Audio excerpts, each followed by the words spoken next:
tactics.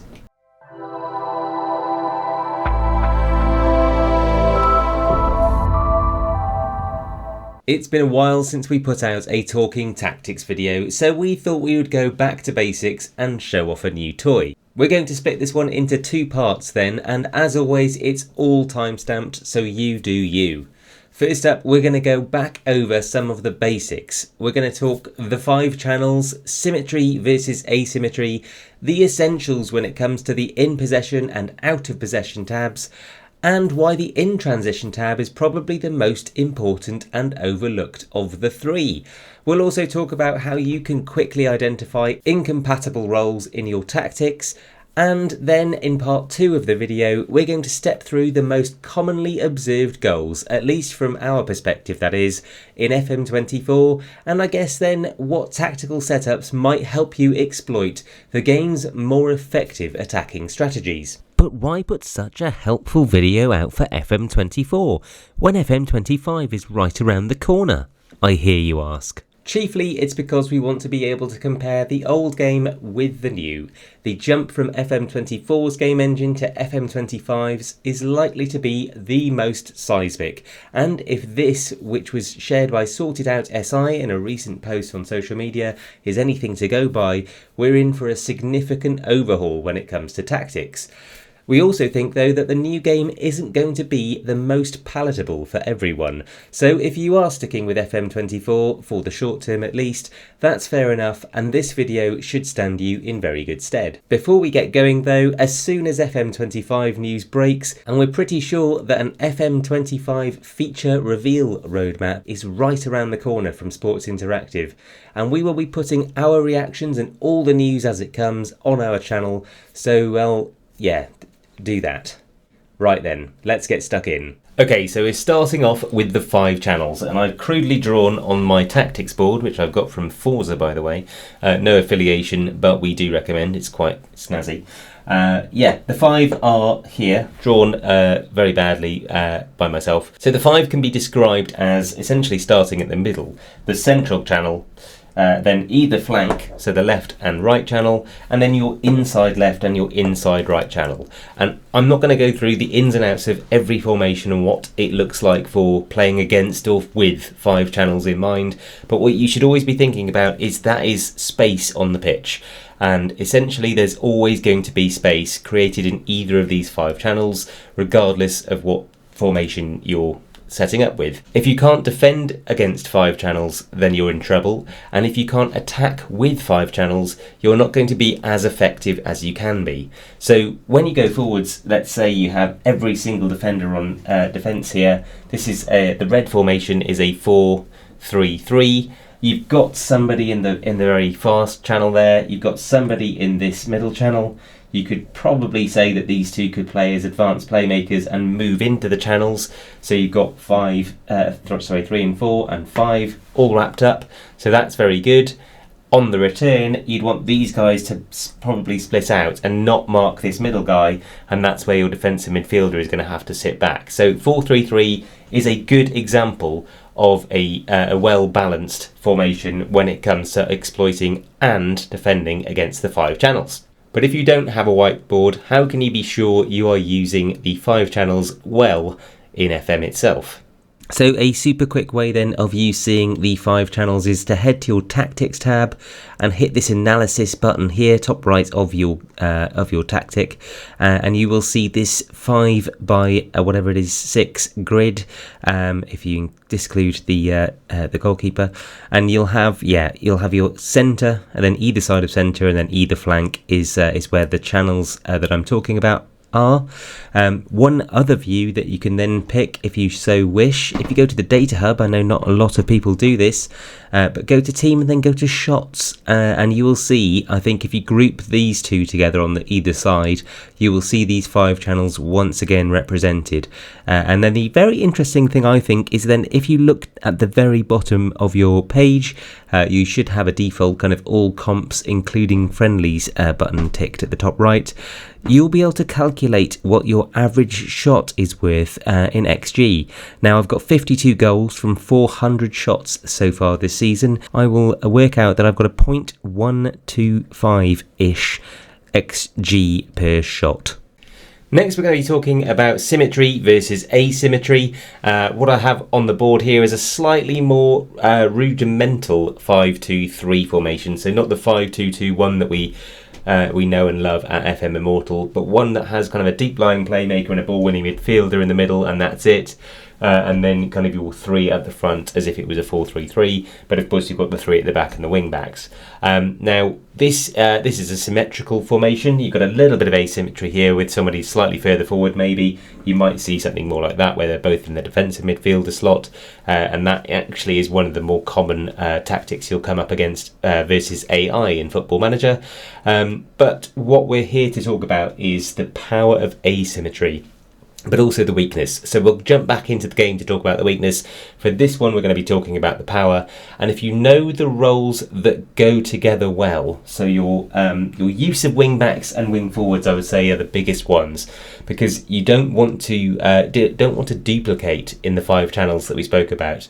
So you don't want to have people running into each other at any point during your attack or your counter press or the transition itself. But what you want to have is when you are in possession and you're kind of crowded around the box, you maybe got one here and one going kind of holding back in terms of your midfielders. Your striker's waiting for something, he's moving inside because he's an inverted winger, and your wing back on attack can then do the overlap. And where asymmetry comes in then, and where you can really take advantage of the AI, is that they are not going to be doubling down on areas of the pitch. So if this guy is also kind of told to run wide with ball, this guy's moving inside, and this guy's wing back attack, you've got this triangle of creation where you're going to keep the ball a lot higher up the pitch for a lot longer. Meanwhile, your striker's moving around, getting into position. You've got your right wing, maybe your right wing back as well is going over there. And you've now got 6 channels in the 5, or 6 players in your 5 channels, rather than 1 in every square. And you're able to keep the ball and move the ball around the defenders a lot better with that kind of possession. The flip side of it, of course, is that you leave pockets of space around the pitch, that if there is a turnover and the counter-attack is on, you can be exploited. For me, one overload that I like to go with if I'm chasing a goal, if I really need a goal to stay in a competition, for example, a Champions League semi-final or something, if I am behind, I will normally get rid of one of my defenders. I'll keep the wing backs in position, so I've only technically got 2 back. They'll probably be sat a little bit narrower. And then this guy becomes another striker, probably another advanced forward, in fact, in one of the inside channel positions. So I still have my striker on the pitch. I don't balance the strikers because that's too predictable for me. That's too defendable for me. Rather, I'll keep one in the centre and have one on the left, and then if I do want to focus play down any side, that's probably the only time I'm clicking those buttons, is when I'm really trying to say, look, we've got more men over here, I'm going asymmetrical on purpose, please find these players.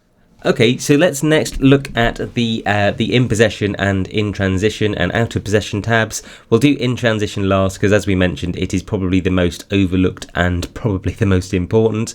Now, we're going to start with in possession. Okay, so I went absolutely off on one trying to explain the nuances of the in possession and out of possession tabs here when I originally recorded this video. And I said that we were only going to be covering off the basics, so do forgive me for that one. Also, if you ever see me at the bar, pint in hand, probably best stay away from the topic of misunderstood FM instructions, as I do have that tendency to go full on Charlie from It's Always Sunny in Philadelphia. All I needed to say here though for in possession was that the instructions simply tell your players where to look first, before playing a pass when receiving the ball for the first time in a phase of possession. In possession instructions don't actually dictate who moves where or anything positional. It's all simply influencing initial distribution direction. So if you have creatives with high vision and decision making in your team, maybe leave them to it and deselect the majority of these instructions. As for out of possession, the majority of the advice here was just about not stretching your squad too much by playing high press with a low block. And think about what trigger pressing is actually doing to your accumulative fatigue every once in a while, will you? You probably don't need to be pressing all the time, and towards the end of the game when you're closing things out, it's probably best that you sit back anyway. Okay, let's roll on then with the in transition bit. as that's the most important part of this anyway. And then all importantly, it's in transition. Now I think everyone usually clicks counter press. Most people click counter as well, and some people will have some form of kind of distribute to centre back, maybe distribute to any defenders as the other preference here. Now that's all well and good. I don't mind that. That's pretty normal. But these two here are completely overused. There's nobody that uses regroup. There's very few people that uses hold shape. And I think it's because they don't understand what they do. Now, counter press gives you the best chance at getting a turnover from a turnover. So if you guys are attacking and a wing forward has lost the ball, let's say, if you have counter press ticked, then the wing forward and potentially the advanced playmaker or wing back that's nearest them is going to help press the player that recovered the ball for the opposition and really hound them without any thought or consideration for what their defensive positional duties are. So I don't think this works all the time, and less so in asymmetric teams, because you end up just leaving so much space in behind that you're almost destined to concede. Meanwhile, the counter and hold shape buttons, this is when you've just got the ball back. So when possession has been won, are you looking to immediately push forward with everyone that's got a kind of attacking label against their name?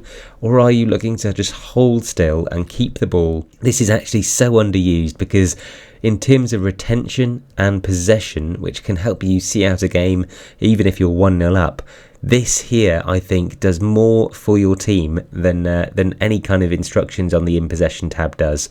And that's why I'm saying that the in transition tab and the regroup and the hold shape is so overlooked, because everyone's doing this, right? Everyone is countering, counter pressing, maybe distributing quickly into the flanks if they really want to spring the counter. But if you're 3-1 up and there's 10 minutes to go, do you really still want all of these things ticked? I don't think you do. Now, we spoke about symmetry and asymmetry with our whiteboard earlier, and actually it's this button again that can really help you understand where you're going to be really strong or otherwise susceptible when you go for an asymmetric. So I mentioned that sometimes I'd go and play a player kind of on this inside channel, but keep my striker in the central channel. This usually then means that this guy's getting picked up by one of the centre back, and then there's trouble at mill when Malouda comes in and kind of cuts inside as an inverted winger. If I made him inverted on support, this guy at wing back on support, and then Ashley's going to move his way around that side. Malouda's going to be sat around there, this area by that point. Anelka then is going to be causing all kinds of mischief by pulling Drogba's man away from him, and there's just going to be this overload if I can filter it down the left, and this is the only time really that I would say, a distribute to flanks and a play down the left if I was chasing a goal and I was doing this kind of asymmetry. Other popular versions of asymmetry that I see though, that you can have kind of more of a complete imbalance where you kind of go like this. Now this is where you've got gaps forming everywhere, and this is where the analysis tab will show you the gaps are. But if Joe Cole was to run wide, stay wider and dribble more, we might have him actually occupying this space more than the analysis tab thinks he's going to. Belletti coming forward on the overlap as well. But you're going to have such strength in attack, but a lot more weakness in defence. And asymmetry can be really fun because the AI don't know how to counter it, certainly not when it's absolutely baffling like this one. But for the most part, it is probably going to mean your XG is higher, but your XG against is much higher. So I always tend to go with a symmetrical or some form of balanced formation instead. Now, I mentioned that we had a quick way of identifying incompatible roles in FM, and whilst there is little on the Tactics tab that can tell you what's not working, short of the dreaded dashed line appearing between two of your players, when it comes to assigning roles, just think about where they are going to end up when you've been in possession for 1 game minute.